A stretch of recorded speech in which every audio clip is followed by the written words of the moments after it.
আমরা দেখছি বিভিন্ন প্রার্থী রঙিন লিফলেট, কেউ রঙিন মলাটের বই, এমনকি কেউ খাম উপহার দিচ্ছে। এবং এমনও দেখেছি একটি খামের ভিতর না হলেও কমপক্ষে 150 থেকে 200 টাকার গিফট আছে। এই হলে যেন আর কখনো গেস্ট রুম গণরুম ফিরে না আসে, সেই জন্য কিন্তু আমরা প্রতিজ্ঞাবদ্ধ হয়েছি। আমরা চাই এই পিলখানার ভিতর থেকে কিন্তু আমাদের শিক্ষার্থীরা, যারা লেদার ইঞ্জিনিয়ারিংয়ের শিক্ষার্থী, তারা কিন্তু পূর্বে যাতায়াত করতে পারতো, কিন্তু পিলখানা বিদ্রোহের পর থেকে সেটি বন্ধ হয়ে গিয়েছে। সুতরাং আমরা চাইবো আগামীতে এই ডাকসুর সার্বিক তত্ত্বাবধানে পিলখানার ভিতরে যে যাতায়াত পথটি রয়েছে, এটা যেন ঢাকা বিশ্ববিদ্যালয় লেদার ইঞ্জিনিয়ারিং ইনস্টিটিউটের স্টুডেন্টসরা তাদের বৈধ আইডি কার্ড দেখানোর মাধ্যমে সেখান থেকে যাতায়াত করতে পারে, এই ব্যবস্থাটি আমরা চালু করতে চাই।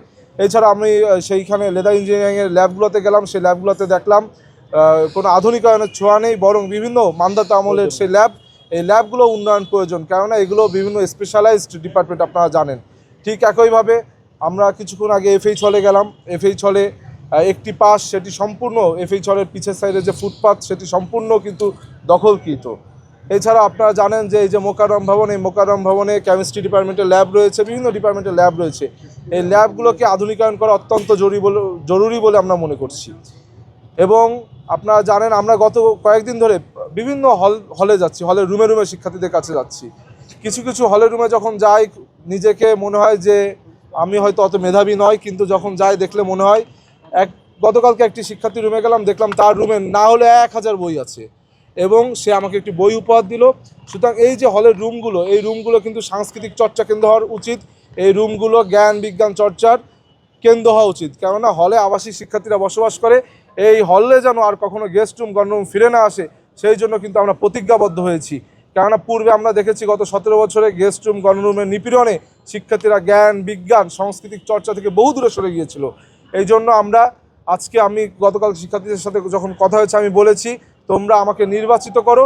তোমরা যদি আমাকে নির্বাচিত করো, ব্যক্তিগতভাবে কেউ যদি গণরুম গেস্ট রুমের অপচেষ্টা চালায়, তাহলে আমার লাশের উপর দিয়ে যেতে হবে, তবুও গণরুম গেস্ট রুম আর ঢাকা বিশ্ববিদ্যালয়ের হলগুলোতে চালু হতে আমরা দেব না। এবং একই সাথে দেখুন, আপনি বললেন নির্বাচনী প্রচারণার মাঠ অত্যন্ত ভালো, কিন্তু একটি সমস্যা হচ্ছে এখানে একটু অসম প্রতিযোগিতা তৈরি হয়েছে। কি অসম প্রতিযোগিতা? এখানে যে প্রার্থী যেমনভাবে পারছে আচরণবিধি লঙ্ঘন করছে। প্রশাসনের কিন্তু বিন্দুমাত্র এইখানে কোনো পদক্ষেপ নেই। আমরা দেখছি বিভিন্ন প্রার্থী রঙিন লিফলেট, কেউ রঙিন মলাটের বই, এমনকি কেউ খাম উপহার দিচ্ছে। এবং এমনও দেখেছি একটি খামের ভিতর না হলেও কমপক্ষে 150 থেকে 200 টাকার গিফট আছে। আমরা চেয়েছিলাম যে বিশ্ববিদ্যালয় প্রশাসন নির্বাচন কমিশন তাদের একটি মোবাইল টিম থাকা উচিত ছিল, যে কে কোথায় পুরো বিশ্ববিদ্যালয় তারা ঘুরে ঘুরে দেখবে, কোথায় আচরণবিধি লঙ্ঘন হচ্ছে, তাৎক্ষণিক তারা একটি আশু পদক্ষেপ নেবে। কিন্তু আমরা দেখছি এই ক্ষেত্রে নির্বাচন কমিশনের কোনো কিন্তু চিন্তাভাবনা নেই।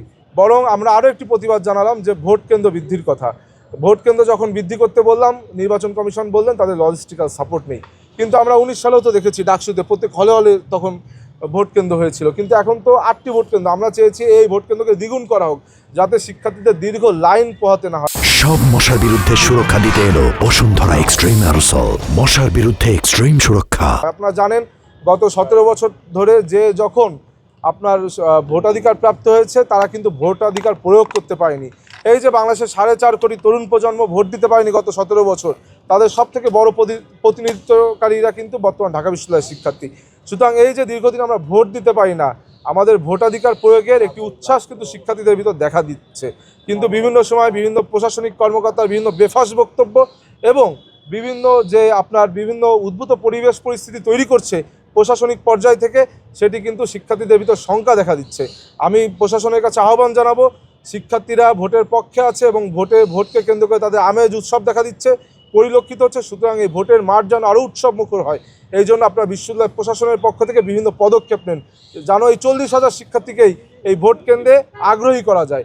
কেননা আপনারা জানেন সামনে একটি জাতীয় নির্বাচন হবে, সেই জাতীয় নির্বাচনের পূর্বে এই ডাকসু নির্বাচনের দিকে সারা বাংলাদেশের মানুষ তাকিয়ে আছে। কেননা গণতন্ত্রের যে চর্চা, গণতান্ত্রিক বাংলাদেশ প্রতিষ্ঠার প্রথম ধাপ হচ্ছে এখন ডাকসু নির্বাচন, এবং চূড়ান্ত ধাপ হলো জাতীয় নির্বাচন। এই ডাকসু নির্বাচন এবং জাতীয় নির্বাচনকে যারা প্রলম্বিত করতে চাবে, যারা বিভিন্নভাবে এখানে ষড়যন্ত্র করবে, তাদেরকে কিন্তু ঢাকা বিশ্ববিদ্যালয়ের শিক্ষার্থীরা লাল কার্ড দেখাবে। এখানে খালি নারী শিক্ষার্থীরা না, নারী ভোটার বা প্রার্থী না, এখানে সকল প্রার্থী বিভিন্নভাবে আমাদের ভিপি প্রায় একটা কথা বলে মিস ইনফরমেশন এবং ডিস ইনফরমেশন, তার মাধ্যমে কিন্তু প্রত্যেকেই এখানে সাইবার বুলিংয়ের শিকার হচ্ছে, স্ল্যাট শেমিং হচ্ছে বিভিন্ন ধরনের, এবং বিভিন্ন fake ID, bot ID, fake page থেকে বিভিন্ন ধরনের প্রোপাগান্ডা ছড়ানো হচ্ছে। এই বিষয়ে আমরা বিশ্ববিদ্যালয় প্রশাসনকে বলেছি কিন্তু তারা বলছে দেখছি দেখব। সবথেকে বড় কথা, ঢাকা বিশ্ববিদ্যালয় শিক্ষার্থী সংসদ নামে কয়েকটি গ্রুপ আছে, পেজ আছে, এই পেজের অ্যাডমিনরাই কিন্তু নির্বাচনে প্রার্থী। তাদেরকে বিশ্ববিদ্যালয় প্রশাসন ডেকেছিল আরও 10 দিন আগে, ডেকে বলেছিল এই পেজগুলো অফ করতে হবে লেভেল প্লেইং ফিল্ড নিশ্চিত করার জন্য। তারা একদিন কথা শুনে পরের দিন আবার ওপেন করে দিয়েছে এবং সেখানে তাদের ব্যক্তি প্রচারণায় তারা মশগুল, তারা সেখানে তাদের ব্যক্তি প্রচারণায় করছে। এই ব্যাপারেও কালকে বিশ্ববিদ্যালয় প্রশাসনের সাথে কথা বললাম, তারা বলছে যে আমরা তো চেষ্টা করছি, পারছি না। আমার তো মনে হয় যে পরবর্তীতে ভোটের দিন যদি কোনো অনভিপ্রেত পরিস্থিতির সৃষ্টি হয়, নির্বাচন কমিশন বলে আমরা চেষ্টা করেছি, পারিনি। সুতরাং এই মাজা ভাঙা নির্বাচন কমিশনকে বলবো যে নির্বাচন যেন উৎসবমুখর পরিবেশে হয়, সুস্থ সুন্দর অংশগ্রহণমূলক নির্বাচন হয় এবং একটি মডেল ডাকসু হয়। এই ব্যাপারে আপনাদের কিন্তু দায় এড়ানোর সুযোগ নেই। যদি দায় এড়ানোর চেষ্টা করেন তাহলে কিন্তু বিচারের কাঠগড়ে আপনাদেরকেও দাঁড়াতে হবে।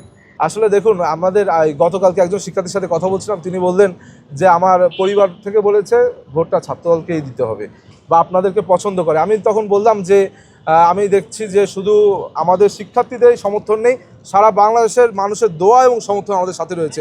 আপনি অবাক হবেন, সেই আপনার টেকনাফের একটি উপজেলা, টেকনাফ থেকে এক বিএনপি নেতা এসেছে, 94 বছর বয়স, একটি ফুল নিয়ে সে আমাদের ভিপি এবং আমাকে দেখতে এসেছে। এখন আমি তো এটা ডিক্লাইন করতে পারি না, ডিনাই করতে পারি না। একজন 94 বছর বয়সী মানুষ, সে ভালোবাসা দিয়ে সমর্থন দিয়ে আমাদের এখানে এসেছে।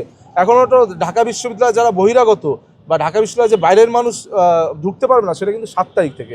সুতরাং কেউ যদি আসে এবং কেউ যদি তার ব্যক্তিগত উদ্যোগে আমাদের জন্য ভোট চায়, এটা তো আমরা বন্ধ করতে পারবো না। কিন্তু হ্যাঁ, আমরা অনুৎসাহিত করছি, কিন্তু এর দায়ভার তো আমরা নিতে পারি না, কারণ সারা বাংলাদেশের মানুষ ডাকসু নির্বাচনের দিকে তাকিয়ে আছে এবং আমার মনে হচ্ছে বাংলাদেশের সিংহভাগ মানুষ এই ডাকসু নির্বাচনের ছাত্রদের জন্য দোয়া করছে এবং সমর্থন দিচ্ছে।